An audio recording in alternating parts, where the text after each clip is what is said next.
Recently, Reince Priebus was on an MSNBC panel with Chris Matthews and Tom Brokaw. And we had covered this in the past, and I thought Chris Matthews did a fantastic job. Here, let's show you what he did with Reince Priebus, the head of the RNC. I have to call you on this, Mr. Chairman. Yes. You've been suggesting that somehow Obama's been running a negative campaign, your guy's been running a positive campaign. That's not accurate.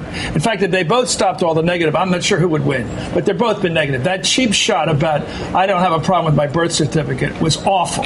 It is an embarrassment to your party to play that card. This stuff about getting rid of the work requirement for welfare is dishonest. Everyone's pointed out it's dishonest. And you are playing that little ethnic card there. And you can play your games and giggle about it. Well, but the fact is your side is playing that card. Okay, well, when you start talking about work requirements, you know what game you're playing. I love that, man. That might have been my favorite Chris Matthews moment of all time. And Reince Priebus was like, oh, first he was like, oh my God, I'm on television. They're not supposed to challenge me on television. They're supposed to play patty cakes with me. What the hell is this guy doing? We're all supposed to be polite and civil to each other as I lie over and over again. Well, don't worry, because Tom Brokaw is also on the set. Here he comes. I disagree with Chris on this. I think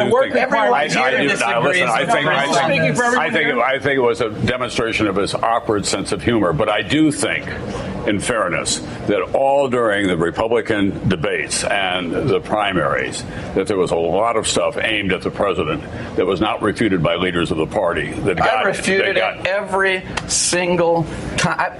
I bet you 20 times on TV. I'm not talking about the birthing thing as much as I am about he's a Muslim, he's a socialist, he's not American. John Sununu had to apologize for saying he doesn't know what it's like to be an American. That was a pretty tough attack. Now, I think it comes the other way, by the way, from the Democrats toward the Republicans as well. And I think that's what's made.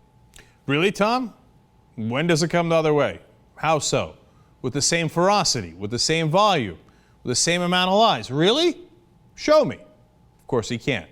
And Bill Maher called him out on that in a recent op-ed. He said, how did it grow to the point where half of the Republican primary voters believed it, referring to this nonsense about birtherism? He said, it wasn't just the silence of Republican leaders, it was the failure of people like Tom Brokaw.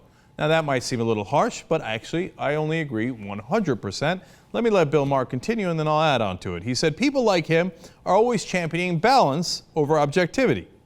And then he said, they have to bring everything back to a discussion about how both sides are guilty, instead of doing his job as a referee. Well, that is entirely correct by Bill Maher. Look, Tom Brokaw and the rest of these guys in establishment media, they don't want to burn their bridges with Republicans. They want access. So they have to play patty cakes. They have to say, well, on the one hand, it seems pretty atrocious what you're doing, but they won't even call it atrocious. And when you talk about, well, I mean, I disagree with Chris. Of course, it was a joke. Let me cover for you.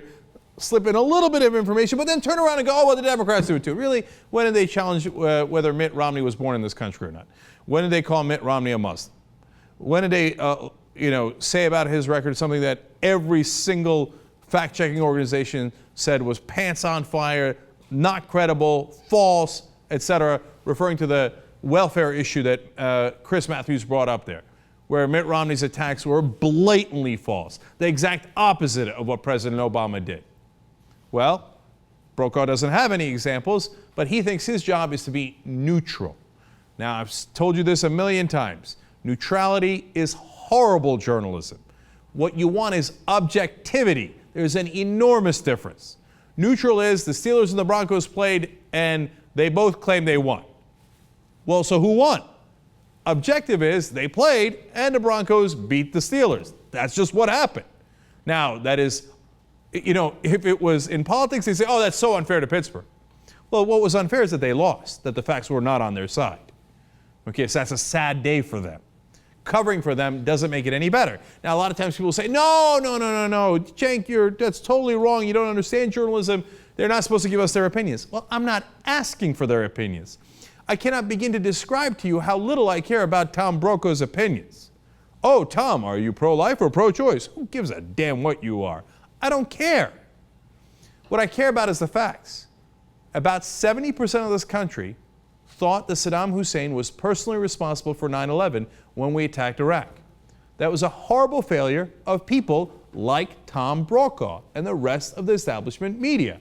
when they said, well, the Republicans say Saddam did it and the Democrats don't say anything, so I guess Saddam did it.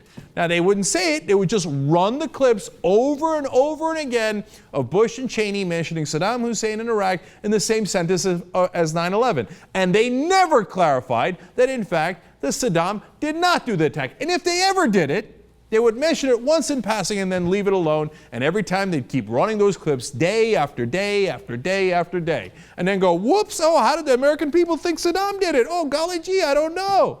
Because they were worried about being called biased and they were worried about not being neutral. If they said, hey, you know what? This administration is misleading you. Saddam Hussein had nothing to do with 9/11. Well, saying Saddam Hussein had nothing to do with 9/11 would not be neutral, but it would be objective. And apparently, Tom Brokaw missed that for his entire career. On the other hand, he has a nice voice.